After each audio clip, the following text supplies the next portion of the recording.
اے بنی آدم، ایسا نہ ہو کہ شیطان تمہیں پھر اسی طرح فتنے میں مبتلا کر دے جس طرح اس نے تمہارے والدین کو جنت سے نکلوایا تھا اور ان کے لباس ان پر سے اتروا دیے تھے تاکہ ان کی شرمگاہیں ایک دوسرے کے سامنے کھولے۔ وہ اور اس کے ساتھی تمہیں ایسی جگہ سے دیکھتے ہیں جہاں سے تم انہیں نہیں دیکھ سکتے۔ ان شیاطین کو ہم نے ان لوگوں کا سرپرست بنا دیا ہے جو ایمان نہیں لاتے۔ یہ لوگ جب کوئی شرمناک کام کرتے ہیں تو کہتے ہیں ہم نے اپنے باپ دادا کو اسی طریقے پر پایا ہے اور اللہ ہی نے ہمیں ایسا کرنے کا حکم دیا ہے۔ ان سے کہو اللہ بے حیائی کا حکم کبھی نہیں دیا کرتا۔ کیا تم اللہ کا نام لے کر وہ باتیں کہتے ہو جن کے متعلق تمہیں علم نہیں ہے، وہ اللہ کی طرف سے ہیں؟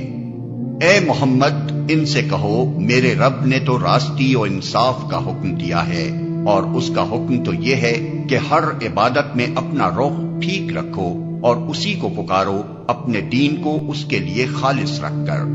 جس طرح اس نے تمہیں اب پیدا کیا ہے اسی طرح تم پھر پیدا کیے جاؤ گے۔ ایک گروہ کو تو اس نے سیدھا راستہ دکھا دیا ہے، مگر دوسرے گروہ پر گمراہی چسپاں ہو کر رہ گئی ہے، کیونکہ انہوں نے خدا کے بجائے شیاطین کو اپنا سرپرست بنا لیا ہے اور وہ سمجھ رہے ہیں کہ ہم سیدھی راہ پر ہیں۔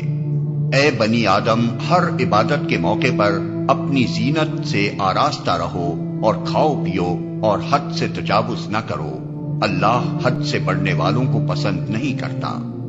اے محمد، ان سے کہو کس نے اللہ کی اس زینت کو حرام کر دیا جسے اللہ نے اپنے بندوں کے لیے نکالا تھا، اور کس نے خدا کی بخشی ہوئی پاک چیزیں ممنوع کر دی؟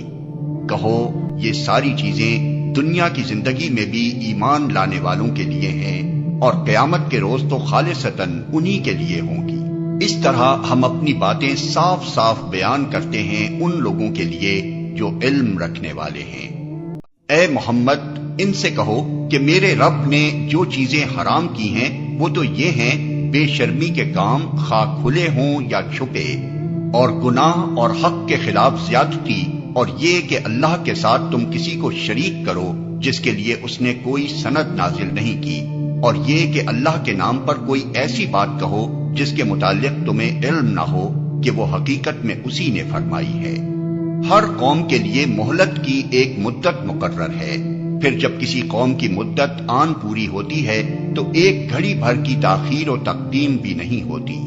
اور یہ بات اللہ نے آغاز تخلیق ہی میں صاف فرما دی تھی کہ اے بنی آدم، یاد رکھو اگر تمہارے پاس خود تم ہی میں سے ایسے رسول آئیں جو تمہیں میری آیات سنا رہے ہوں، تو جو کوئی نافرمانی سے بچے گا اور اپنے رویے کی اصلاح کر لے گا اس کے لیے کسی خوف اور رنج کا موقع نہیں ہے۔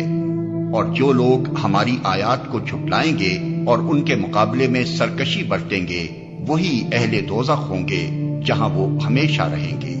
ظاہر ہے کہ اس سے بڑا ظالم اور کون ہوگا جو بالکل جھوٹی باتیں گھڑ کر اللہ کی طرف منسوب کرے یا اللہ کی سچی آیات کو جھٹلائے۔ ایسے لوگ اپنے نوشتہ تقدیر کے مطابق اپنا حصہ پاتے رہیں گے، یہاں تک کہ وہ گھڑی آ جائے گی جب ہمارے بھیجے ہوئے فرشتے ان کی روحیں قبض کرنے کے لیے پہنچیں گے۔ اس وقت وہ ان سے پوچھیں گے کہ بتاؤ اب کہاں ہیں تمہارے وہ معبود جن کو تم خدا کے بجائے پکارتے تھے؟ وہ کہیں گے کہ سب ہم سے گم ہو گئے، اور وہ خود اپنے خلاف گواہی دیں گے کہ ہم واقعی منکر حق تھے۔ اللہ فرمائے گا جاؤ تم بھی اسی جہنم میں چلے جاؤ جس میں تم سے پہلے گزرے ہوئے گروہ جن و انس جا چکے ہیں۔